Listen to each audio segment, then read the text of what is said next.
Hi guys, gsnmom.com, and I'm here with the Sony Xperia Z1 Compact.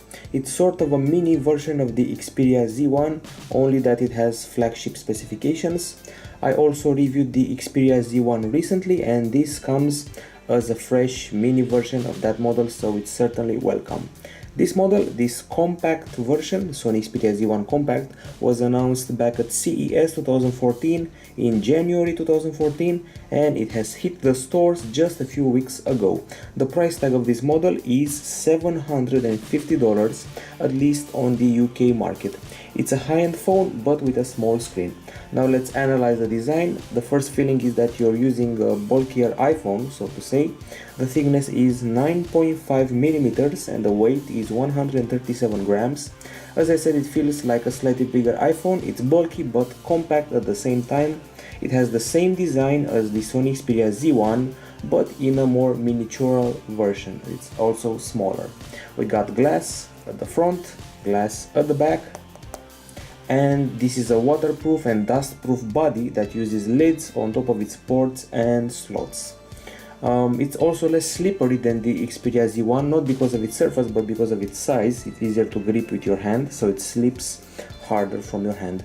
It's thicker than the Z1, of course you may have figured that out already. It uses the same omni-balance design, and it has an aluminum frame keeping it all together, so it's quite a solid and resilient phone. As I said, all the ports and slots are covered with lids. All of them are on one single side. We got here these pins for the charging cradle, and here we have two lids covering the micro SD card slot, and here the micro USB port, and here the third lid covering the micro SIM card slot. Here we go, that's it, micro SIM card slot here. So all the lids on one side. Meanwhile, on the Z1, the micro SIM was on the other side compared to these two here. Okay, and at the bottom we find the speaker. Actually, half of it is the speaker, half of it is for the purpose of decoration.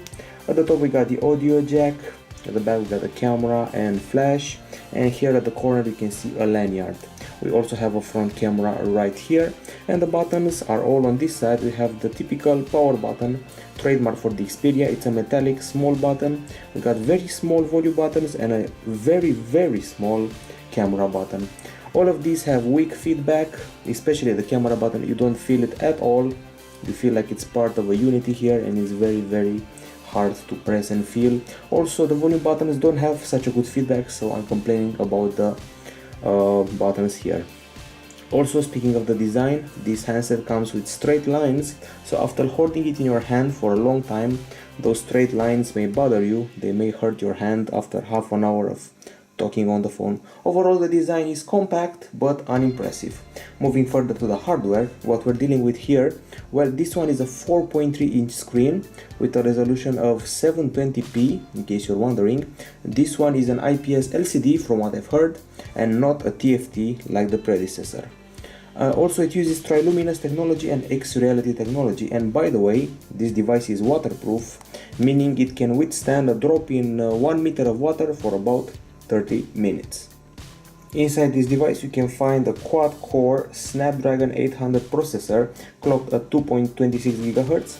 This one uses Cryte 400 cores and is the same GPU as the one of the Xperia Z1. We also have the Adreno 330 GPU available here, and 2 gigs of RAM also available, 16 gig of storage, as well as a micro SD card slot on this model. The camera at the back, well, it's a 20.7 megapixel unit with LED flash, exmor ARES sensor and Sony G lens. Here, 2 megapixel front camera, and on the connectivity side we get quad band GSM, GPRS and Edge, and we have 42 megapixel downloads on HSDPA. There's also LTE, we got a micro SIM card slot, we got Wi-Fi, Wi-Fi Direct, DLNA, GPS, GLONASS and micro USB 2.0 with MHL support. There's also Bluetooth 4.0, NFC and FM radio, plus the usual proximity sensor, active noise cancelling and gyroscope. And we're getting closer to the battery area. This battery is a lithium-ion 2300 mAh unit. On paper it should provide about 18 hours of 3G talk time, or 94 hours of music. In our test that involved 50% brightness, Wi-Fi on, we achieved 8 hours and 53 minutes of continuous HD video playback, which is very okay. It beats any model below 5 inches, any famous model below 5 inches in diagonal, and even some 5 inches. The first that comes to mind is the Nexus 5. That one only achieves 4 or 5 hours, while this one almost 9 hours. You can reach a day and a half of normal usage with this phone, which I would say is very okay. The charging time is also okay, 2 hours and 20 minutes, and you can also do a little bit of power management. Go into the settings under power management, and we got a stamina mode that will disable background data when the screen is off, and also a low battery mode that will disable functions in order to save battery when the level is really low. So these are some features. Also location based Wi-Fi that activates Wi-Fi automatically when in range of a saved network. All of these are meant to save more battery for you. Overall, this is a very good battery for a small phone. Now on the audio side of things, we got this Walkman player over here with a beautiful interface, obviously a nice UI, and when you start looking for songs, I'm going to play this one. The speaker is here, only this part here, this half isn't speaker.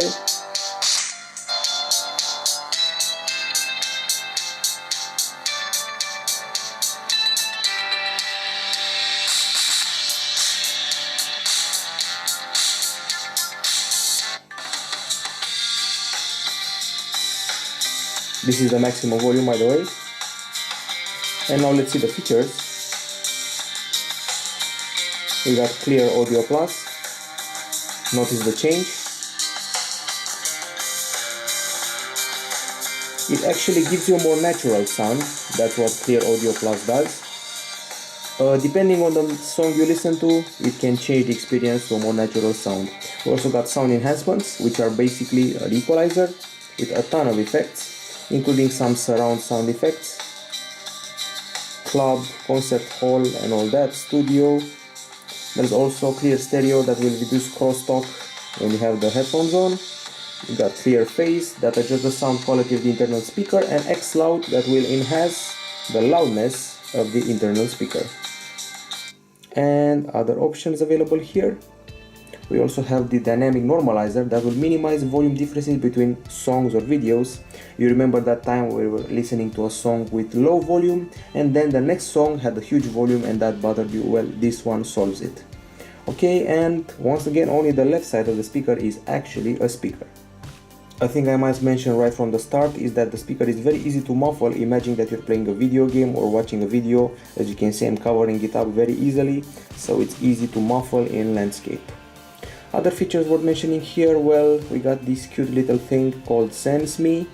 This one will organize the music by moods, and then we also got a nifty visualizer, so if you're listening to a tune, you can start to play with the visualizer. Here it is, a bunch of funky effects. Okay, other things worth mentioning here is that the dynamic normalizer will bring some uniformity between tracks. So overall, the conclusion about the actual music listening experience using the speaker is that the sound is clear, there is no distortion, the volume could be a bit higher, and the bass is okay. Now as far as the headphones are concerned, here we go. These are the headphones bundled with this device. They are very comfy, they sit very well in the ear, they may go a bit too deep for the regular ear. They also have good isolation from the exterior, you cannot even hear your own footsteps when you're walking.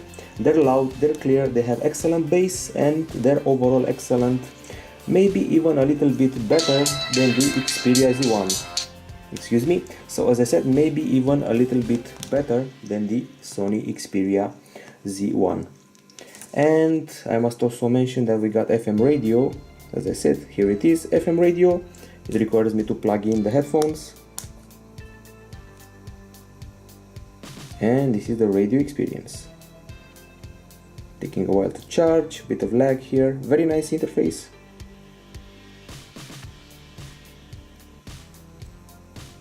So lag seems to be a problem.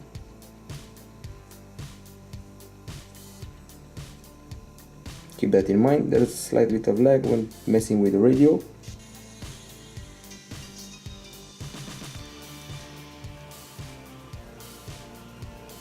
Okay, so it finally started. Some options here: track ID, post to Facebook, search for channels, playing speaker. Very nice visualizer, by the way.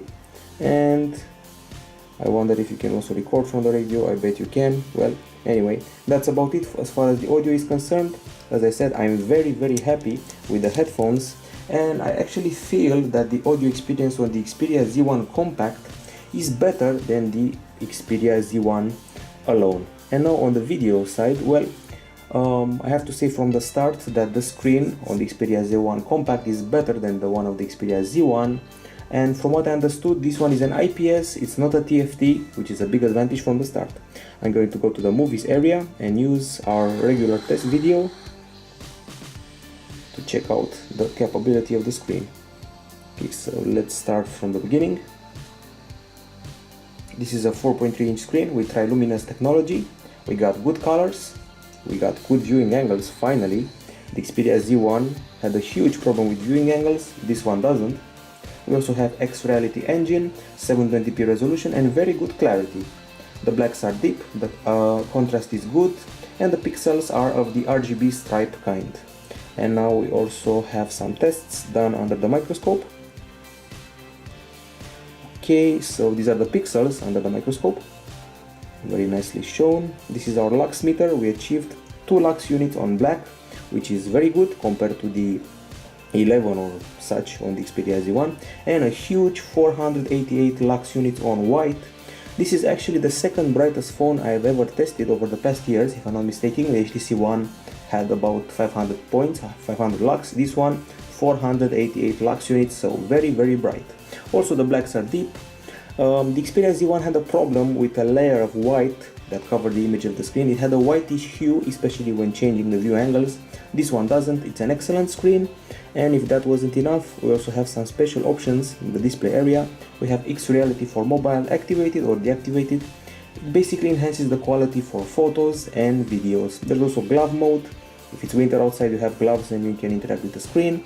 And a special option for white balance, so you can balance your colors and nuances on the screen for a better usage experience. So overall, an excellent screen, one of the best screens I've seen on a smartphone over the past year.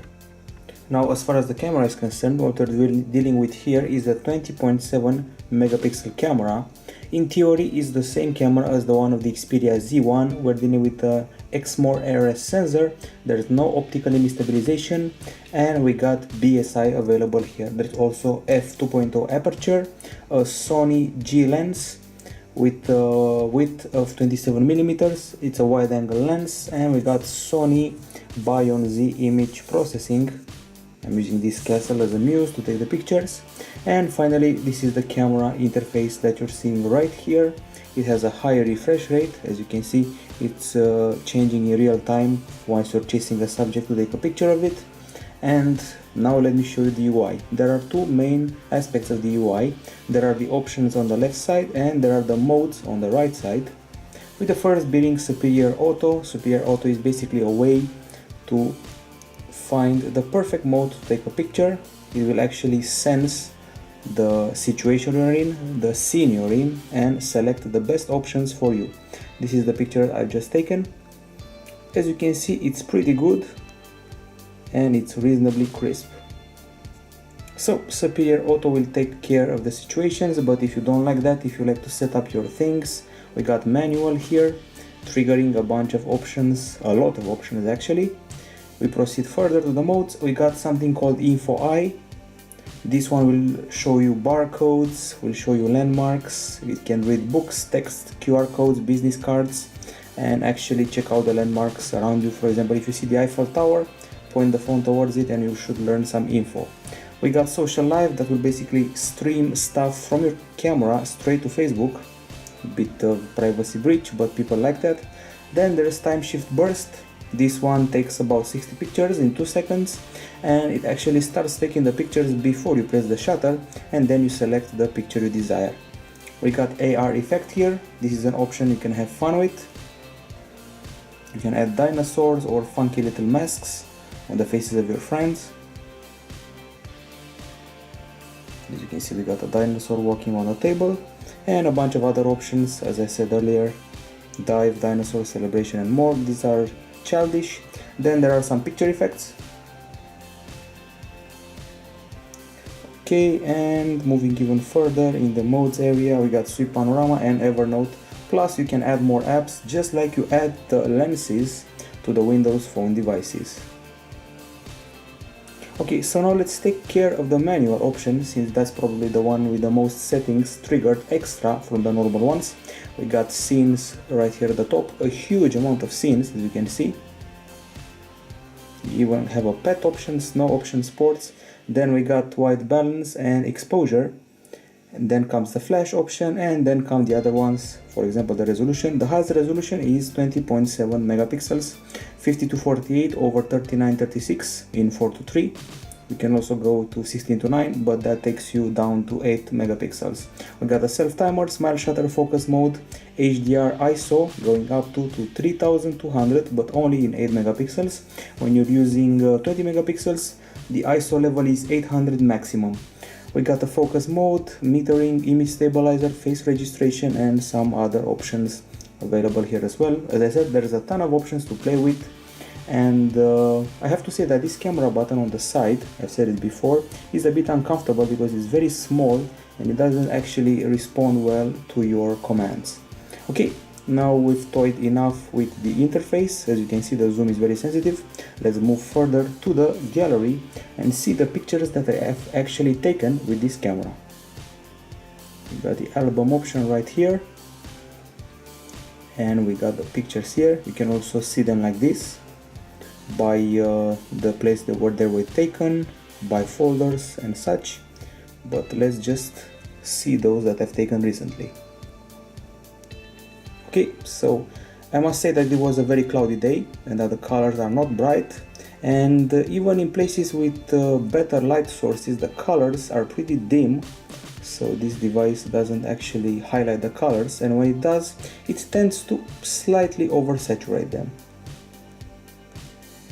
As I said, cloudy day, so beware, no colorful pictures here. The occasional good shot is present, obviously, and this is an example of oversaturation. The real thing, the real building did not look as colorful as we got here. The conclusion about the photos is that it's slightly below the quality of the Xperia Z1. This is the Z1 Compact. This is where I was playing with the dinosaurs. It's also below the Nokia Lumia 1520. I decided to compare it to a 20 megapixel rival phone. Of course, that's bigger.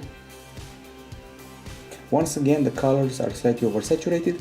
I have to say that the HDR is actually very good. So we got a picture of a tree here without HDR, and this time with HDR, totally different, and that's what HDR does on this device. The level of detail is very impressive.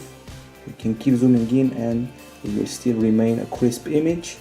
The low light shots were not that good. Since it was a cloudy day, it was very easy to get into low light situations. And as you can see, the shots are not very good. And also I should mention that the flash on this camera is pretty weak. It's a pretty small LED flash, and when you're taking 8 megapixel shots, they're actually very noisy. I shouldn't say very, they're a bit noisy, to be more realistic. And this is what happens when you take an 8 megapixel shot. You start to lose some of the details and you'll see some blurriness, but it's easier to share via social networking. In the end, I would say that the pictures lack that je ne sais quoi that the Lumia phones offer, that extra bit of glitter, that extra spark of the pictures. On the video side, so let's check out the video. This phone is not capable of 4K video capture. It's also not capable of Full HD 60 frames per second capture, and its zoom is very sensitive, so to say. It's very easy to zoom in a lot by mistake, as I just did. I'm not a noob, but I simply zoomed too much by mistake, and when you try to use the volume buttons to zoom, you'll actually tilt the device too much and you'll spoil with the stabilization by messing with the buttons, which is what I'm doing here. And also the quality decreases a lot when you zoom in, by the way. The maximum level of filming is 1080p 30 frames per second. We also have steady shot image stabilization, and huge quality loss when zooming in. I also have a sample of HDR video, if I'm not mistaken. Should be 2 consecutive videos. Let's see. So I'm guessing this is video number 1 without HDR.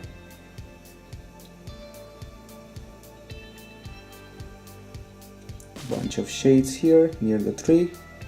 And now video number 2 with HDR. The tree is slightly more discolored, slightly brighter, and everything is clearer. So as you can see, HDR works very fine on this device, especially when filming lower light areas and also taking pictures of lower light areas. I should probably also mention that when you're filming a video, the result is an MP4 file. You can see that right here. So let's try to check out the option. Here we go, details. The result is an MP4 files, and usually the bitrate is around 17-18 mega per second. The audio is stereo. Actually, the audio capture with this device is quite good. And the problem I have with the filming is that the continuous autofocus tends to bother you. It's actually oversensitive, that autofocus. Otherwise, I have to say that the filming is done with good exposure. And I have to say yet again that I was very impressed by the HDR feature of this video. The stabilization is not that good, and I want to make a comparison in the end. Of course, there are different diagonals, but just for the sake of comparing two Android devices, the Galaxy Note 3 will film better than this phone. Keep that in mind. However, the picture quality is above the flagships from last year, like Galaxy S4, HTC One, LG G2, but videos, well, sometimes they're below the quality of the previously mentioned models. Okay, this is also slightly below the quality of the Xperia Z1, but only by about 10%, so you're not missing much. However, for such a small diagonal, I would say that this is a brilliant camera. Okay, proceeding to other things, I would say that I must talk about gaming. So if you play 15 minutes of Riptide GP2 like we did, you will achieve 41.8 degrees Celsius, which means the phones get very hot. And now we move further to the web browser, which is Chrome in this case. The default browser is Chrome, and we're loading gsmdom.com. Loaded pretty fast, smooth scrolling, no problem here. Turning it in landscape, taking a while. Let's try some pinch to zoom. By the way, don't forget to check out the review of the Xperia Z1, also reviewed by us recently. And since we're in the browser, this is the virtual keyboard of the device. It feels pretty cramped. As I said, this phone reminds me of a bigger iPhone. The tendency is to compare it with the iPhone, and I have to say that they did not fit the keyboard on the screen as well as Apple would have done it, excuse me. So the keyboard feels rather cramped, especially if you must compare it to the one of the iPhone. As far as the OS is concerned, let me show you what we're dealing with here. This is Android 4.3. I was expecting KitKat, but I guess this will have to do. You also got a bunch of themes to apply here. This one, TriFlat, I downloaded straight from Sony. And you also have a bunch of apps to put on your home screens, wallpapers to play with, a lot of them actually, and your usual widgets, most of them unique to the Sony devices. We proceed to the settings area where we find interesting stuff like Xperia connectivity. You can actually connect to a DualShock 3 PlayStation 3 wireless controller, do some tethering, select and set up a media server, start a mirror link, or throw content straight to your TV set. There's also a security feature, something specific to an Xperia, Find My Device. So if you lose your device, you can set up a sound alert to let you know where the device is, or lock it or erase it from the distance simply by activating that special option. Okay, now in the calling department, I must say that when talking on the phone, the volume is loud, the call is clear, the signal is also good. However, the phone's square design will make this bothersome when held next to your ear and in your hand. It will bother your hand and it will bother your ear because it's a very rectangular with straight lines handset. Okay, now another element of the interface. This is the multitasking area, as you can see, obviously, but there is also another aspect here, the one of the floating windows. I can move around this window and I can add one more, like for example the browser. So I can actually play with them, move them on the screen and keep doing my work while also playing with the floating apps. Of course, this is a small screen, so you don't actually feel the need to cramp it up with even more windows. Let's talk about the benchmarks. We cannot avoid them. Of course, you're probably expecting huge results because the screen is small and the CPU is too good, so to say. I have decided to compare the Z1 Compact with the Sony Xperia Z1 and, for the sake of comparison, the LG G2. In quadrant we scored 21,189. We beat the Z1 by about 1,000 points and we beat the LG G2 by 4,000 points. In Antutu, yet another impressive score, 32,893. We got beaten by the Z1 by about, let's say, 300 points, and we also got beaten by the LG G2, but by only 100 points. This is Nena Mark II. The score is 59.4 frames per second. Z1 beat us by 0.5 frames, and LG G2 was below us by 0.7 frames. Next up, Velamo, 2,944 points in the HTML5 test. We beat the Z1 by 2 points, so basically the same score, and we beat the G2 from LG by 14 points, so also basically the same score. This is the 3D Mark test, iStorm Unlimited, a huge score, 19,000. Usually the Galaxy Note 3 achieved such high results, and well, we're in the same range. The Z1 got beaten, it has 16,000, and the LG G2 got 15,000, so we beat them both. Finally, there is Browser Mark 2.0, 2,642. The Z1 beat us with 3,000 and the LG G2 beat us by 2,800. As you can see, this little model, this little 4.3-inch handset can easily fight side by side with the flagships, with the big screen high-end phones with the top-notch features, which is kind of cool actually for such a small device. Of course, obviously it can run every game you can imagine, although you don't want to play a strategy game on a 4-inch screen. Now we've reached that part of the review where we check out the pre-installed apps on this model. As you can see, you can organize them alphabetically by most used or by installed. So first of all, we got the Sony Suite with the Walkman player, with the album that will arrange your pictures. We also have a special My Albums option with the memories feature, and then there's movies with a cute little preview at the top. And from what I know, it also integrates Sony Music Unlimited and Video Unlimited. Next up, Sony Select. It's sort of a wannabe app store from Sony. This is where I got the theme that I'm using right now. You can get games, business and productivity apps, and a ton of other good things. There's also Social Life. It's basically a Flipboard rival. It gives you news, but from what I know, it doesn't also give you social networking, at least not from what I've seen so far.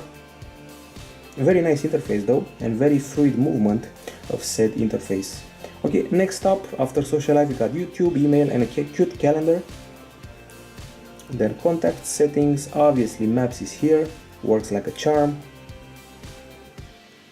Got a powerful CPU and a pretty good GPS, so there's no reason for it not to work like a charm. We got FM radio, a bunch of tools here, calculator, backup, Neo Reader and downloads, Track ID, the precursor to Shazam, and you'll find it to spot tracks, and if I'm not mistaken, it also works with the radio app. Then there's Smart Connect, if you want to select some special events for this device to connect to certain devices and activate them at certain times of the day, like headset, charger or headphones. So you can leave the phone to charge when you go to sleep, and you can set it to shut down the charging after a few hours after it's already charged, so you won't use too much power. Then there's Voice Pilot for Xperia. This was bundled with my version of the phone. I cannot guarantee you'll also get it. It's a navigational app with a bunch of layers, speed cams. You can find places, select favorites, shop, my tips, my maps, bunch of settings, speed alerts, navigation and all that. It sort of wants to be a Nokia Here Maps rival. Of course, some of its features I paid, didn't get very excited about it. Okay, then there's the productivity part with Office Suite, opening up your Word, Excel, PowerPoint and PDF files. And let's see what else. Continuing the list of pre-installed apps, we find McAfee Security here. It's pretty controversial honor gun, you probably know the story. We got an update center, play games, slightly market. It's an app store, but not my favorite app store. We got Foursquare pre-installed, Evernote, Xperia Lounge, File Commander, which is basically a file manager, and with a cute interface, a games app, Sketch, that will allow you to doodle stuff on the screen. So if you're into drawing, you can draw stuff up, add a mustache, add a face, and you're all set.